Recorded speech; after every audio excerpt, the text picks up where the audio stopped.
동그라미 이대흠.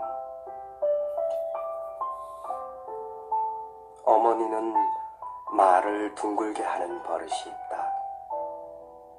오느냐 가느냐라는 말이 어머니의 입을 거치면 온가 간가가 되고, 자느냐 사느냐라는 말은 장가 상가가 된다.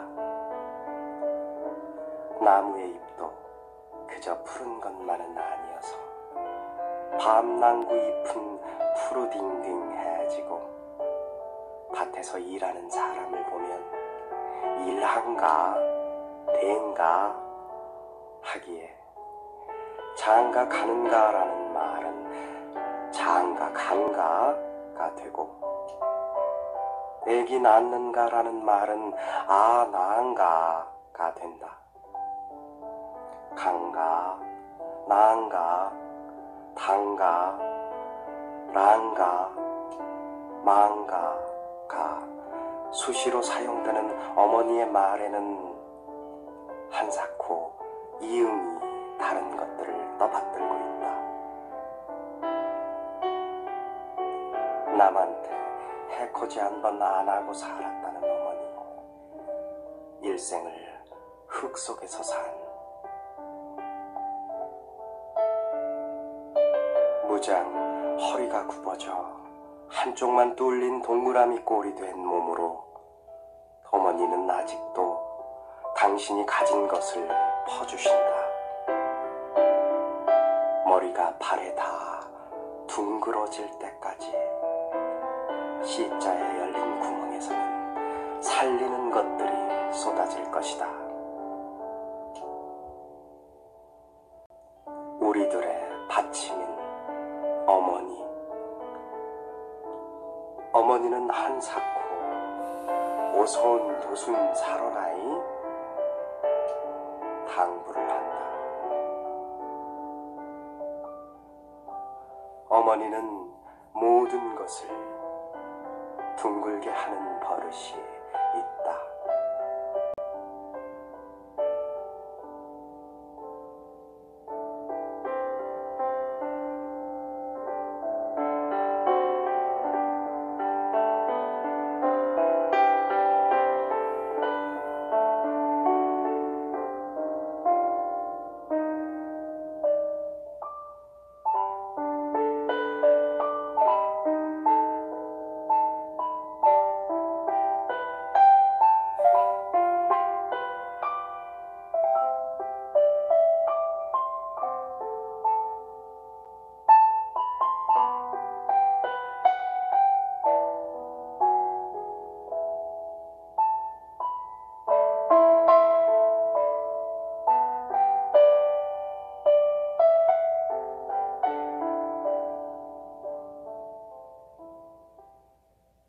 네, 안녕하세요. 무학여고 1학년 학생 여러분.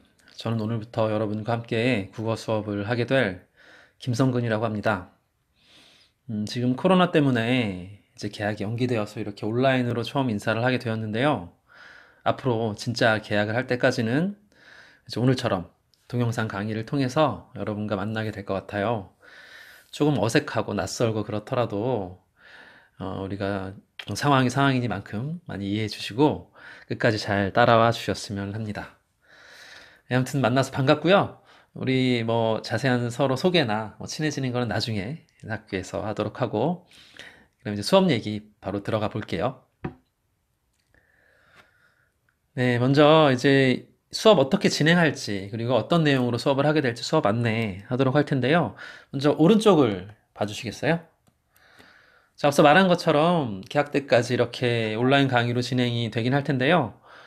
그 강의는 계속 개학 이후에도 오픈이 될 거예요. 그래서 여러분들이 언제나 시간 되실 때 열어보시면 될 것 같고요. 그런데 이 강의만 들으면 여러분들이 잘 이제 스스로 내가 잘 이해하고 있는지 확인하기도 어렵고 선생님도 확인이 어렵기 때문에 모두 리로스쿨 가입하셨죠? 그래서 리로스쿨의 선생님이 이 강의와 관련된 과제를 올려놓았어요. 그래서 이 강의를 들으면서 또 강의를 다 듣고 난 이후에 이 과제들을 수행을 하면은 여러분이 좀 스스로 점검도 할 수 있고 또 확실히 이해를 할 수 있을 것 같습니다. 그리고 지금부터 진행하는 강의 내용하고요. 과제 제시된 내용들은 이후에 평가에 반영이 되고 그리고 그 시험 범위에 포함이 될 거예요. 그러니까 여러분들 그 점 알아두시기 바랍니다. 그리고 강의 들으실 때는 그냥 귀로만 듣지 마시고요. 선생님이 계속 질문하거나 그럴 거예요. 근데 그런 것들에 대해서 스스로 답을 써보면서 이제 수업을 들으면 이해하는데 많은 도움이 될 거라 생각됩니다. 네. 수업 진행 안내 드렸고요. 또 이해 가시죠? 여러분 이제 본격적으로 수업 내용으로 들어가서요. 온라인 강의가 언제까지 뭐 계속될지 모르겠지만 당분간은 선생님하고 우리 국어 교과서 3단원에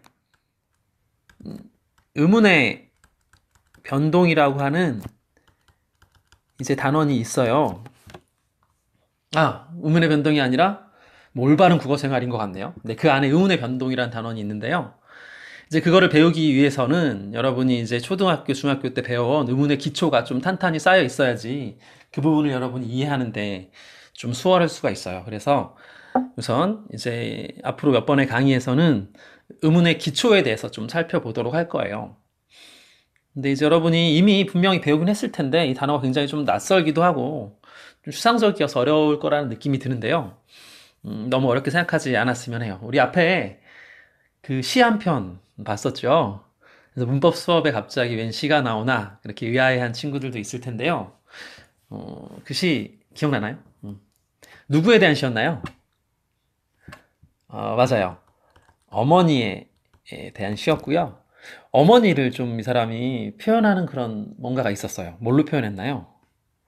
맞아요. 어머니를 우리말 말소리 이응으로 표현했죠. 그래서 어머니는 마치 이응 소리와 같이 응 하면 느낌이 어떤가요? 우리 오케이 할 때도 응이라고 하죠. 뭐 귀여울 때는 앙 일어나요? 네. 뭐 기분 좋은 부드러운 소리인데요. 어머니 좀 그처럼 어머니 좀 부드러운 마음. 그리고 마치 글자가 동그란 것처럼 모두를 좀 끌어안는 그런 마음. 이런 것들을 이제 표현한 시예요. 그리고 뭐 우리 말소리, 우리 또 한숨 쉴 때는 어떤 말소리 내나요? 이런 소리도 내고요. 뭐 싸울 때는 이런 센 소리를 내기도 하죠. 그래서 우리가 배우는 이 의문이라고 하는 것이 이 단어 자체는 낯설지만 우리가 사용하는 그런 말소리에 대한 것이다 라고 생각을 하고 여러분이 좀 뭐 받아들이면 좋을 것 같습니다. 그래서 이제 앞으로 먼저 의문이란 게 뭔지 알아야겠죠. 의문의 개념에 대해서 좀 배울 거고요. 그 다음에 우리말의 이 말소리가 그냥 막 이제 뭐 중구난방으로 있는 것이 아니라 마치 자연이 그러하듯이 나름의 체계를 이루고 있어요. 그래서 의문의 체계에 대해서 좀 살펴볼 거고요.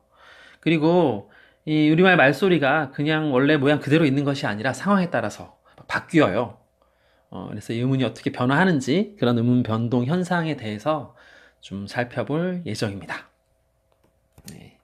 뭐 아직까지는 좀 감이 잘 안 올 수도 있는데요. 의문의 개념부터 좀 확실히 하고 넘어가면은 여러분 이해가 잘 될 거라고 생각이 돼요. 자, 준비됐으면 의문의 개념 지금부터 시작해 보겠습니다.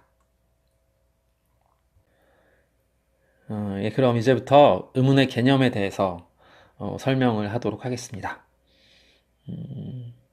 우리가 의문을 이해하기 위해서는 선생님 생각에는 음절이라고 하는 것을 먼저 알면 여러분의 이해에 좀 도움이 될 것 같아요. 음절이란 말 혹시 들어본 적 있나요? 예. 분명히 들어본 적 있을 텐데요. 한번 개념 정의를 좀 읽어볼게요. 음절. 끊어 발음할 수 있는 하나의 종합된 음이라는 느낌을 주는 말소리의 최소 단위이다. 자, 끊어 발음할 수 있다라고 했어요. 예를 한번 들어볼까요? 코로나라고 하는 하나의 단어가 있죠? 이 코로나는 하나의 단어인데 혹시 끊어서 발음을 할 수 있나요? 이 코로나라는 말을? 뭐 글자로 이렇게 써 있어서 좀 더 우리가 뭐 알기 쉬운 면도 있는데요. 코아로 끊어 발음할 수 있나요? 그렇죠. 코로. 됐죠? 그리고 또 하나의 조건이 있었는데요. 하나의 종합된 코라고 하는 게 하나의 종합된 음으로서 느껴지나요? 코. 그렇죠. 하나의 덩어리죠. 로와 나는요? 그렇죠. 로와 나 역시 구별이 되어서 하나의 종합된 음으로서 이렇게 우리가 인식을 할 수가 있죠. 자, 그런데 이 코는 더 쪼개서 이렇게 종합된 음으로 만들 수 있나요? 쪼갤 수 있는 것 같기는 한데, 그게 하나의 덩어리가, 뭐 이렇게 끊어서 발음할 수 있는지 그거는 모르겠어요. 그쵸? 발음할 수가 없어요. 뭐, 그쪽가 아니고. 그래서, 코, 로, 나, 세 개, 더 쪼개어 발음할 수 없는 소리의 덩어리로 이루어져 있죠. 그래서 몇 음절이라고 하냐면, 이제 음절이란 말 자체가 그런 뜻을 가지고 있어요. 소리를 끊는다는 거죠. 그래서 세 개의 소리의 덩어리로 이루어져 있어요. 자, 이거는 사실 글자랑은 관계가 없어요. 영어로 코로나도 발음은 코로나죠. 그래서 선생님 이건 6개 같은데요? 가 아니고 이거 역시 발음은 어떻게 됩니까? 발음 끼워볼까요? 코로나 이렇게 되죠. 역시 3음절의 단어입니다. 여러분이 이거는 좀 참고사항 말씀을 드리면요. 이 발음 기호 영어 공부할 때 좀 많이 보셨을 텐데 요거를 알면은 여러분들이 좀 의문을 이해하는 데 좀 도움이 돼요. 지금 할 이야기인데요. 이 의문이라고 하는 것은 음운이나 음절 모두 다 글자를 통해서 우리가 뭔가 뭐 이 영어나 우리말이나 말소리를 글자로 이제 표기하는 그런 뭐 글자이기 때문에 그렇죠? 소리 글자이기 때문에 이것만 가지고 우리가 그 말소리를 좀 추측할 수는 있지만요. 이 음운과 음절은 그 글자에 대한 이야기가 아니라 말소리에 대한 얘기예요. 그래서 이 글자를 지워도 코로나? 3음절이구나. 코로나로 발음됨으로 이렇게 우리가 알 수 있는 거죠. 네. 글자와 관계가 없진 않지만 네. 글자에 대한 이야기는 아니라는 것입니다. 자, 그러면 음절이 뭔지 좀 아시겠나요? 네. 여러분 이름은 몇 음절인가요? 선생님 이름은 김성근이니까. 네. 김성근. 3음절이죠. 네. 이렇게 이해하시면 되겠습니다. 자, 음절에 대한 이야기를 했고요. 자, 그러면 음절과 음운이 무슨 관계인가? 다음 내용 살펴보죠.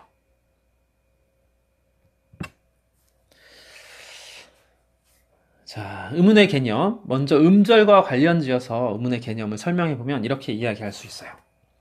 음운은 음절을 구성하는 말소리의 최소 단위이다. 네. 오른쪽에 고, 강, 알 이렇게 써 있는데요. 그냥 아무 글자나 이렇게 갖다 붙였는데 마치 고강알? 네. 사람 이름 같은 느낌도 주고요. 그러네요. 네. 각각 이거는 하나의 각각의 음절이라고 볼 수 있나요? 그렇죠. 고, 강, 알 하나의 음절이에요. 자, 그런데 끊어 발음할 수는 없지만 이 고라고 하는 이 소리는 음절은 혹시 더 쪼갤 수 있을까요? 소리로?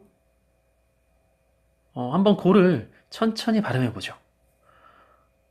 해보세요. 네. 우리 글자로 보았을 때 이 기역 소리와 오 소리가 동시에 발음되나요? 꼭 이렇게? 아니면 기역이 먼저 발음되나요? 아니면 오가 먼저 발음되나요? 오가 먼저 발음되는 건 확실히 아닌 것 같죠? 그러면 옥이 되겠죠? 옥. 네. 다시 천천히 발음해 보면 뭐가 먼저 소리 나나요? 그렇죠.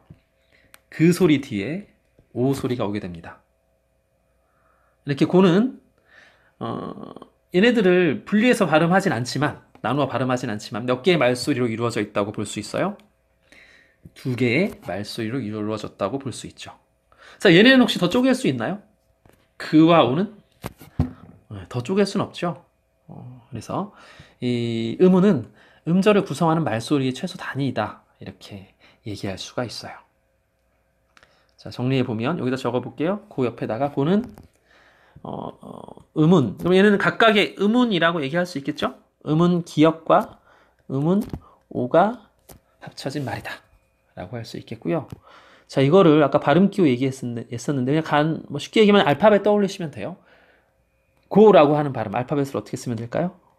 G, O 이렇게 쓰죠. 몇 개 알파벳인가요? 2개죠. 2개의 말소리로 이루어져 있어요. 네. 조금 감이 오나요? 자, 다음 예를 보면 좀 더 확실해질 것 같아요. 이번에는 강이라고 해보죠. 강이라고 하는 말. 이 강은 몇 개의 말소리로 이루어져 있습니까? 몇 개의 소리로 쪼갤 수 있나요? 천천히 발음해 볼게요. 그렇죠. 처음에 무슨 소리가 나요? 그 다음에 그렇죠. 그 다음에 이라고 하는 소리가 합쳐져서 강이라고 하는 음절을 이루죠. 그러면 몇 개의 음운으로, 얘네 각각이 음운이죠? 음절을 이루는 최소의 말소리 단위고요. 또 쪼갤 수 있나요? 네, 더 쪼갤 수 없죠. 그래서 몇 개의 음운이라고 볼 수 있나요? 3개의 음운이라고 할 수 있습니다. 자, 여기 정리해보자면 강이라고 하는 음절은 그라고 하는 소리, 아라고 하는 소리, 그리고 이라고 하는 소리가 합쳐져서 이루어진 음절이고요. 발음 기호로 써보자면, 알파벳으로 써보자면, 에코. 맞네요. G, 아는 영어로 알파벳 A를 쓰면 되겠죠? 자, 요거는 영어로 뭐 NG 이렇게 철자를 쓰면 발음이 나는데요. 발음 기호로는 이렇게 쓴다고요. 이라고 하는 말소리는 이라고 하는 하나의 소리죠. 그래서 몇 개인가요? 강, 하나, 둘, 3개의 말소리, 음운으로 이루어져 있습니다. 자, 이제 좀 쉬워지죠? 자, 이번에는 잘할 수 있을 것 같아요. R이라고 하는 하나의 음절을 분석해 볼게요. 몇 개의 음운으로 되어 있나요? 너무 쉬운 것 같죠? 글자를 쪼개보면 이응 더하기 아 더하기 리을 R. 쉽네요. 그리고 알파벳으로 써보자면 어떻게 쓸 수 있나요? R이라고 하는 거 R. 그렇죠. A 더하기 L. 뭔가 이상하죠? 네, 맞아요. 이 R이라고 하는 음절은 표기상으로는 앞에 하나의 소리가 있는 것처럼 표기되어 있지만 실제 발음은 2개의 음운이 합쳐져 있는 거예요. R, 그렇죠? 얘를 빼고 아 더하기 리을만 존재하는 거죠. 자, 그러면 궁금하죠? 선생님, 그럼 소리가 안 나는데 왜 여기에 쓰나요? 자, 이것은 세종대왕이 한글을 창제했을 때 만들어 놓은 규칙이에요. 세종대왕이 굉장히 위대한 왕이라는 건 여러분이 알고 계시죠? 굉장히 천재적이었어요. 언어학에 있어서. 그래서 우리에게 글자가 없던 시절에 세종대왕께서는 우리말을 잘 관찰하고 그리고 외국의 여러 가지 서적들을 탐독하면서 우리의 말소리의 음절이 여기 초성, 중성, 종성이라고 쓰여 있죠? 초성, 중성, 종성으로 종성이 합쳐져서 하나의 음절을 이룬다는 것을 알아내셨고, 그리고 사람들이 읽고 보기 편하게 하기 위해서 이 3개를 합쳐서 모아서 표기하도록 표기법을 정하셨어요. 그래서 영어 같은 경우는 여러분 강으로 해볼까요? 어떻게 쓰나요? 이 자음 모음들을 G, A, N, G 그냥 쭉 나열을 하죠. 이런 거 뭐라고 하냐면 풀어쓰기라고 해요. 나중에 맞춤법 가면 또 배웁니다. 자, 그런데 우리는 어떻게 쓰나요? 야, 가라는 소리가 먼저 나오고, 그렇죠? 자, 먼저 나오니까 이걸 뭐라고 하냐면 초성이라고 해요. 음절을 이루는 첫 소리. 그 다음에 중간에 뭐가 나와요? 네, 아라고 하는 모음이 오죠. 그렇죠? 그리고 마지막에 끝소리 뭐가 오나요? 이응이라고 하는 끝소리가 와요. 네. 그래서 이처럼 모았음으로써 이게 하나의 음절임을 뚜렷이 보여주죠. 그래서 우리말이 띄어쓰기를 하지 않아도 영어보다는 훨씬 읽기 쉬운 이유가 바로 모아쓰기를 하기 때문이에요. 정말 대단하죠. 자, 그래서 여기를 만약에 이 초성이 여기서 초성이 뭔가요? 네, 기억이었죠. 소리가 안 난다고 해서 비워두면 뭔가 허전하죠. 끝에는 뭐 비워둬도 그렇게 허전한 느낌 들지 않아요? 그렇죠? 바로 다음 글자를 옆에 쓰면 되니까요.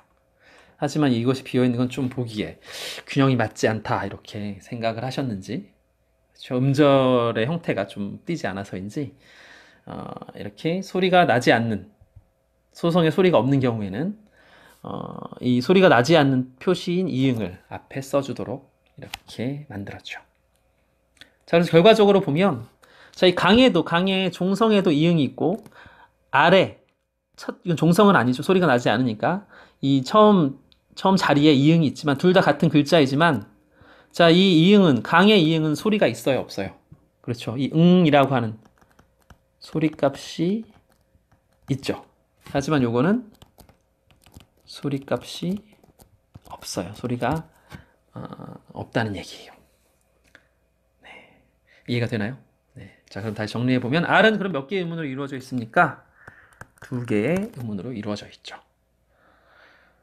연습 문제 한번 해볼게요. 자, O라고 하는 음절, 하나의 음절이죠? 네, 음절은 몇 개의 음문으로 되어 있나요? 초성 있습니까? 초성이 없죠?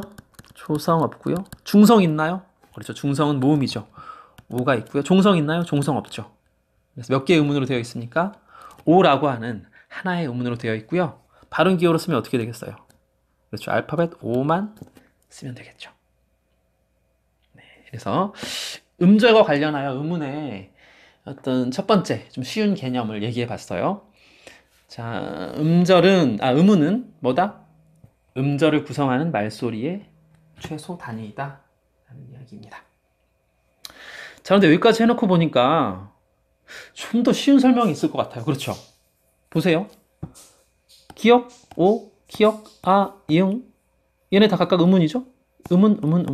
이응, 리을. 이런 거 우리 뭐라고 하나요? 기역, 이응. 기역, 니은, 디귿, 리을. 이런 거 뭐라고 해요? 맞아요. 자음이라고 하죠. 네. 그리고 아, 오, 우, 에 이런 거 뭐라고 하나요? 그렇죠. 모음이라고 하죠. 그래서 쉽게 말하면 음문은 이렇게 얘기할 수 있어요. 뭐랑 뭐다? 자음과 모음이다. 자, 이걸 음절과 관련 지어서 말하면 음절은 뭐랑 뭐가 합쳐서 음절이 됩니까? 그렇죠. 우리말의 자음과 모음이 합쳐져서 음절을 이룬다 라고 얘기할 수도 있겠죠. 자, 그래서 쉽게 말하면 음문은 자음과 모음인데요. 자, 우리 뒤에 가면 자음, 모음 외에 이제 비분절 음문이 있다는 걸 배우게 돼요. 이제 그거는 나중에 차차 설명하도록 하고요. 일단은 간단하게 음문은 자음과 모음이다 이렇게 생각하고 넘어가 보도록 하겠습니다. 네, 여기까지 이해됐나요? 좋습니다. 자, 그러면 음문의 좀 더 문법적이고 전문적인 개념 정의를 살펴보겠습니다.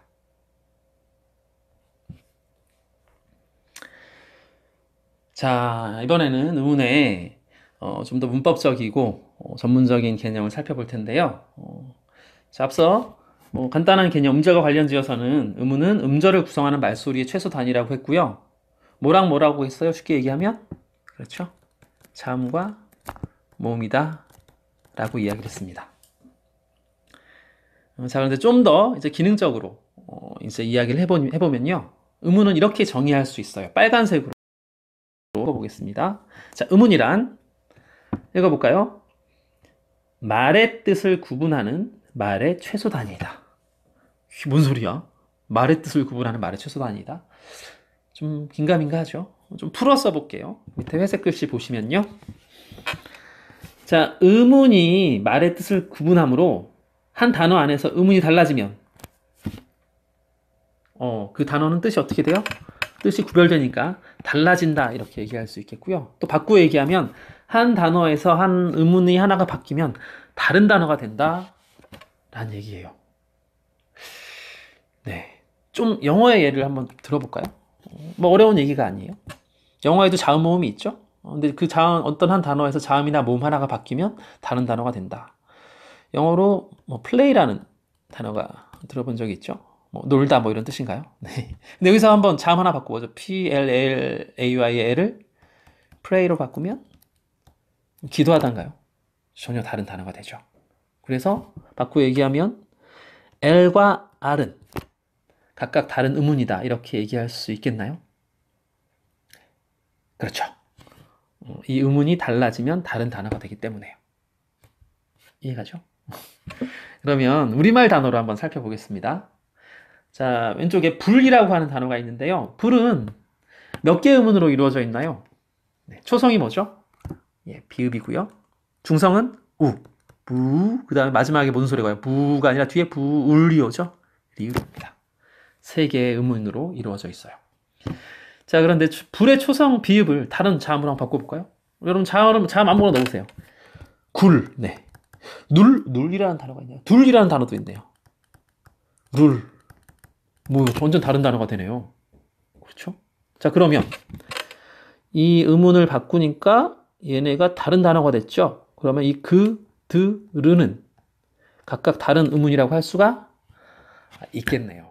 그렇죠? 자, 다음 이번에는 우 해볼게요. 불에서 우를 다른 모음으로 바꿔볼게요. 아무 걸로나 바꿔보세요. 아야오 해볼까요? 불을 아를 넣으면 발이 되고요. 별은 없죠. 아야어 벌 있고요. 별도 있네요. 별. 네. 자, 사실 이 별은 좀 이제 우리가 뒤에 좀 다시 이야기할 것이 있는데요. 가로쳐 놓고 갈게요. 그다음에 볼이 되겠네요. 볼. 네, 이런 식으로. 됐죠? 그러면 여기에서 아, 어, 오, 뭐 여도 일단 넣을게요. 아, 어, 여, 오는 각각 다른 의문이라고 할 수가 있겠죠. 맞습니다. 이번엔 마찬가지죠. 불에서 리을을 다른 걸로 바꿔볼까요? 리을을 기억, 북이 되죠. 분이 되고요. 디귿, 붓. 네. 그렇죠. 그래서 얘네들은 각각 다른 의문이라고 할 수가 있겠죠. 자, 그러면 이제 정리를, 물론 이제 얘네도 일단 이제 발음으로 넘어가야 되는데, 이것도 나중에 뭐 음절의 끝소리에 가서 좀 자세히 얘기하도록 하겠습니다. 자, 그래서 이 개념을 좀 이해하고 가시면 좋을 것 같아요. 의문이 말의 뜻을 구분한다는 말은, 그렇죠? 이 의문이 달라지면 단어가 어떻게 된다? 다른 뜻으로 우리가 알아먹게 된다는 거예요. 자, 그런데 이거는 여러분이 어떻게 이해하시면 좋으냐면, 우리가 어떤 단어를 들을 때, 예를 들어서 굴이라는 단어를, 불과 굴이라는 단어가 있어요. 그래서 굴이라는 단어를 들을 때, 와, 이거는 비읍에서 기억으로 초성이 바뀌었으므로 이건 다른 뜻이야 라고 그렇게 생각하면서 이해하진 않죠. 자동적으로 우리 머릿속에서 비읍과 기억을 어떻게 해요? 구별해요, 안 해요? 다른 의문으로. 다른 의문으로 구별해서 자동적으로 인식을 하는 거인 거죠. 그래서 우리 머릿속에는 우리말 의문 체계가, 우리말 자음들이 이렇게 들어있어서 자동적으로 인식한다.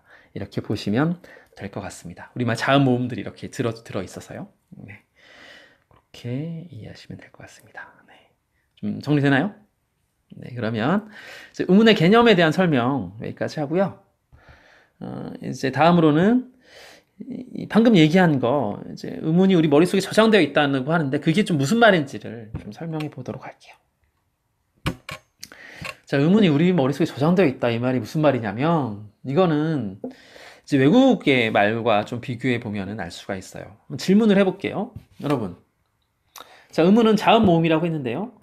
의문은 언어마다 같을까요? 다를까요? 쉽게 질문해 보면 영어의 자음 모음과 우리말의 자음 모음은 같은가요? 다른가요? 들어본 적 있죠? 맞아요. 다르죠. 그렇죠? 특히 많이 예로 드는 게 바로 이 자음들이죠. 영어에서 자, 프와 이건 프라고 발음하고 선생님 발음이 좀 좋진 않죠? 좋진 않으니까 감안하고 들어주세요. 이 프와 이건 어떻게 발음하나요? F는 프죠. 프는 다른 의문인가요? 즉 바꿔 얘기하면 프 소리가 영어에서 프 소리가 프 소리로 바뀌면 다른 단어가 되나요? 네. 밑에 예를 통해서 바로 알 수 있죠? 네. 프 소리가 푸 소리로 바뀌니까 이건 아예 전혀 다른 단어죠. 피가 붙는 풀은 어떤 뜻입니까? 뭐 연못, 뭐 이렇게 풀장할 때 이런 뜻이죠. 반면에 풀은 무슨 뜻이에요? 그쵸? 이런 바보. 네. 전혀 다른 단어가 되죠. 그러면 미국 사람들의 머릿속에는 자음체계 속에 머릿속에는 P와 F가 어떻게 되어 있어요? 뭐 미국 사람? 영어 사용자라고 할까요? 영어 사용자에게는 프 소리와 프 소리가 같아요, 달라요? 그렇죠.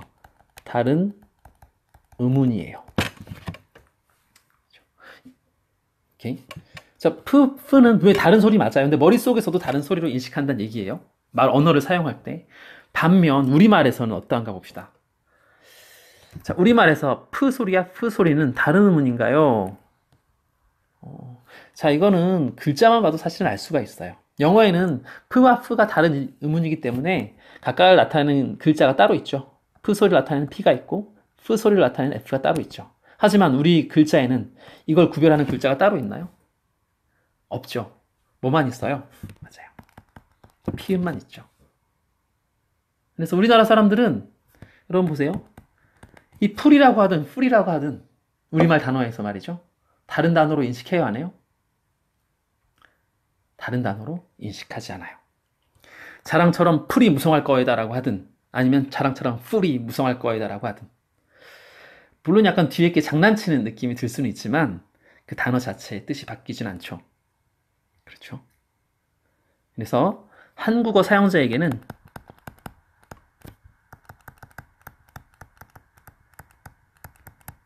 자, 프 소리와 프 소리가 어때요? 구별이 돼요, 안 돼요? 의문으로 구별되지 않아요. 프와 프는 물리적으로는 소리가 같아요, 달라요? 분명히 다른 소리예요. 하지만 우리 머릿속에서는 언어의 영역에서는 구별하지 않는다는 거죠. 자, 그래서 자, 위에 보면 의문은 추상적인 개념이다라는 말이 바로 그 뜻이에요. 실질적으로 소리가 다르다 하더라도 그것이 중요한 게 아니라 그 언어 사용자가 어떻게 인식하느냐, 그것이 의문을 어떤 결정하는 기준이라는 거죠. 그래서 이제 우리말 아까 다시 정리해 볼게요. 자, 의문을 다시 정리해 보면 의문은 우리말 음절을 구성하는 말소리 최소 단위라고 했어요. 쉬운 말로 하면 뭐라고 했죠? 맞아요. 자음과 모음이라고 했어요. 물론 비분절 의문이 더 있지만 이따 얘기한다고 했고요. 그리고 이 의문은 어떤 역할을 한다고 했어요? 의문이 달라지면 의문의 구별을 통해 사람들은 말의 뜻을 구별한다고 했어요. 그렇죠? 바꿔 얘기하면 자음과 모음이 바뀌면 그렇죠? 우리는 다른 단어로 인식을 한다는 거죠. 오케이? 자, 그리고 이러한 의문 체계는 언어마다 같아요, 달라요? 다르다는 거죠.